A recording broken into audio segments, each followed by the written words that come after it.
Well, the stage is beginning to look like it's set for the 24 season. The Hoosiers need a few more players. What are those expectations going to look like for Mike Woodson going into this next year? Let's talk about it on this episode. 1 for 3 on the way. Oh!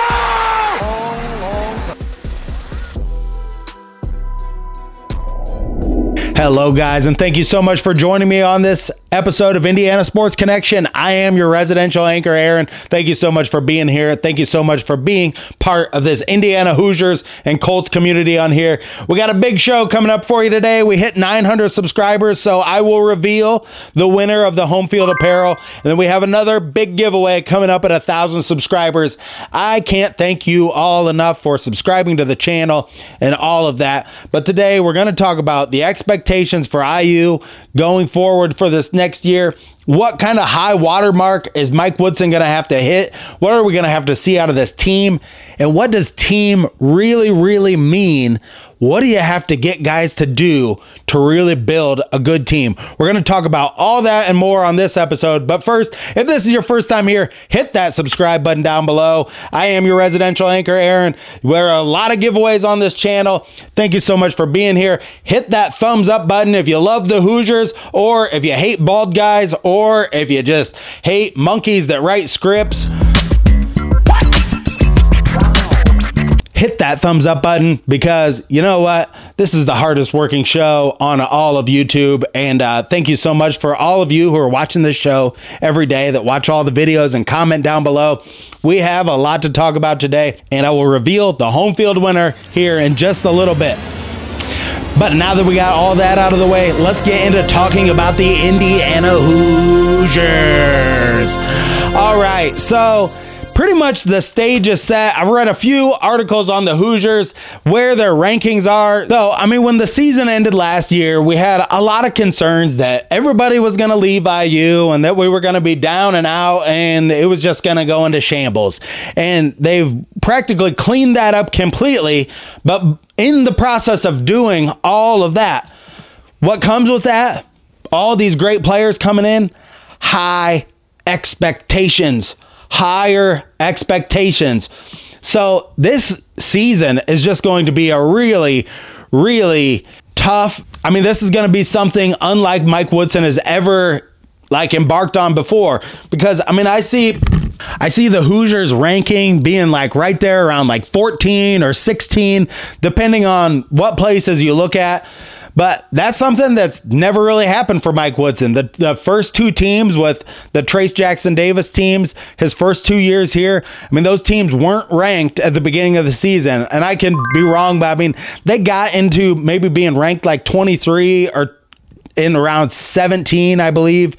Those teams were, but there wasn't a high expectation because of what those teams had done under Archie Miller. There just wasn't a high expectation that those teams were going to be ranked and that those teams were going to be high level performers. Now, what we have, Umar Ballo, a proven player. Rice and Carlisle played at high levels at other places. So the expectation coming into this year is going to be really the highest that it's ever been. And what do we know about high expectations? I mean, when you have really high expectations for your team, there is a long way down when things don't work out. Then everybody goes into, right now in Hoosier land, we are in this giddy phase where we got all these players. We've had a lot of the spotlight of the transfer portal has been directed directly on us, that we're getting all these great players, and we're just giddy with, optimism that next season is going to be a lot different from this season. But I'm not here to rain on your parade. I'm not here to, say this is all going to go down the tubes. But I am here to say this. If Mike Woodson can't figure it out with this group, how to coach college basketball, and what really needs to happen is you need to show players on the team how to play for each other. The players on this IU team are going to have to learn how to sacrifice for each other and sacrifice for the team in general to be successful. And that is just the bottom line with college basketball. You can see UConn and I always hate going back to UConn, but they've won it 2 years in a row. They don't take no shit. Like, he doesn't make any promises or any expectations to any player coming in. He practically tells his players, and I even hate to say this, the same thing that Bob Knight did. You can come here and I'm going to give you an opportunity to work hard. And if you work hard, you'll have an opportunity then to do the things you can do. But he doesn't promise anything. I do believe we do promise things to some of these players in the NIL. I think we promise them money at first. Then they want to know kind of about what are my hours going to look like and all that. Hours almost like they're an employee, you know. How many hours am I going to work? What am I going to get paid? You know, all that stuff. So how do you galvanize this group of guys? Because look, it's a different world today than it was even like 20 years ago when I was in college or high school. It's like, I mean, the people are so wrapped up in how much they're getting paid. Even their parents are wrapped up in how much they're getting paid at Indiana University. This is helping out their entire family. So it's like, how do you get these types of guys to play for each other? Now, some guys on the team, I think, could do a good job of galvanizing this group together. Malik Renew could take a step forward in leadership this next year because Renew, Galloway, and Leal, it seemed like those guys, the three of them, had the most heart on this team last year in the Ohio State game. Some of the games where they really kind of came together, and you could tell they were holding people accountable on the floor. Those three guys were. How can you get a whole team of guys that think that way? Because if you want to go to the Final Four or you want to go to the Elite Eight, and that's where I'm putting the watermark at for Mike Woodson. I've heard a lot of different people say, what is the expectation going to be? And there was a question in this mailbag. What will Mike Woodson have to do this next season to like really get the monkey off his back if he wanted to get an extended contract, whether or not he wants to coach there more years? What would that have to look like? And to me, it's got to be Elite Eight. I mean, they got to be there. I've heard some people say they got to get to the second weekend, get to the Sweet 16. I think so. I think they got to go to the Elite Eight. You know, Juwan Howard just got fired from Michigan. He was in the Elite Eight a few years ago with Michigan, and you saw like a rapid decline because he was an NBA-style coach. Now, with Mike Woodson being an NBA-style coach as well, and I know they're different people, they have different backgrounds. I mean, you could say really like Juwan Howard should have been closer to college basketball than Mike Woodson just because he's younger and should have more drive to do it. But yeah, what is that expectation going to be? Leave your comments down below. Tell me what you think. What will the Hoosiers have to do next year? And also, I think they have to either be right there competing for the Big Ten title, coming up right to the very end, or they do have to be right there in the top two to win the Big Ten next year. And honestly, I was looking at all these rankings. It's going to be a lot harder than you really think. USC in the rankings, some people are ranking them 18.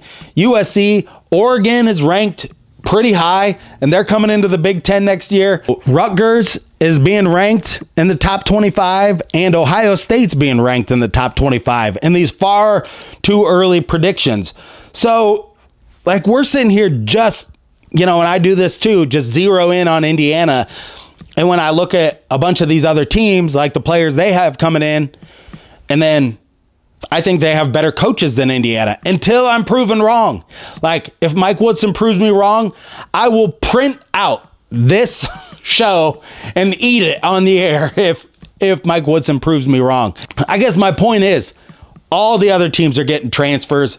All the other teams have coaches that might have more college experience than what Mike Woodson does. It has really got me thinking our expectation is going to be super high Now, there might be some advantages to these teams coming in, and the schedule was just released. Like, all the teams we play twice. We play Purdue twice next year. We have like USC and UCLA coming to Assembly Hall. Now, those teams have never played in Assembly Hall before, and they're going to think that we are absolutely crazy people once they get inside of there and they hear that place roaring. These UCLA and USC beach goers are going to just think like, oh my God, like what is the deal with these people? They are absolutely crazy. So that is something that's an advantage for Indiana. But the coaching and everything like that is going to be where Mike Woodson has to make his money this next year. And he's got to get these guys to play for each other. Like, not just play a game unto themselves and think about themselves like, what am I going to do? What am I going to, that seems like our team last year, everybody seemed like they were just kind of playing for themselves. You know, we have to see these guys galvanize together and play as a team. All right, enough talking about that. Let's talk about the Pacers for just a second. The Pacers, I think the Pacers still have a great chance. Like, they lost those first 2 games, and they were really in control of those games and should feel good about those games. Bitching about all the calls like Rick Carlisle did, getting kicked out of the game. I do see, like, a lot of the home calls went to New York, but you know what? Like, that's just how it's going to go. What the Pacers have to do, they have to put that bullshit aside of everything that happened in these last couple of days and just focus on winning these 2 games at home. I think they win these 2 games at home. They have the advantage. They have the momentum. And also, Anunoby, IU guy, played a great game, scored 28 points, but he hurt his leg. And then Brunson has that foot injury. Carlisle, now's your time. You win these 2 games. You got these guys reeling, and then you can come back. I have all the faith in the Pacers that they are going to be able to do this, and they're going to be able to take care of business and win this series. I think it's still possible. Don't get downtrodden on the Pacers. I was watching that last night. I was disappointed, but I still think that the Pacers, I think they're just a young team. Really hard to play at Madison Square Garden like that. And really hard to come through. A lot of players that have not been able to do that there. So I think they're still going to be able to get it done. The winner of the home field apparel, I drew a number, and the number was 4. So in the comment section of the last video, it was Tank, and I talked to him about this. That is his dog's name. So Tank 9820, you have won the home field apparel. Email me at weboyowza72@gmail.com. Thank you so much for watching the channel. Thank you for everybody who is subscribing. We're almost to 1,000 subscribers. I will be giving away some home field apparel, but I will be giving away some memorabilia at 1,000 subscribers, some IU memorabilia. So I'm still on the lookout for that. Have a lot of good things going on in the world of sports. The Indy 500 coming up, and Mike Woodson will be doing a press conference here soon, so we will analyze that. And thank you so much for hanging with me. I started a new job this week, so no videos every single day or every other day, but I am still on the video wagon. I will be making the videos, so thank you so much for tuning into this episode, and until next time, stay classy out there, Hoosier fans. Are we gonna do what they say can't be done? These days, I think cybersecurity is now as important as physical security. That's why when I'm online, I use NordVPN. NordVPN uses next generation encryption to keep my passwords and data safe, which is especially important when I'm traveling and I'm on public Wi-Fi, which is more vulnerable to hacking. I'm sure a lot of you are going to be traveling for the holidays this summer. Use NordVPN, one account that will protect all your devices and computers. And with their 30-day money-back guarantee, you have nothing to lose.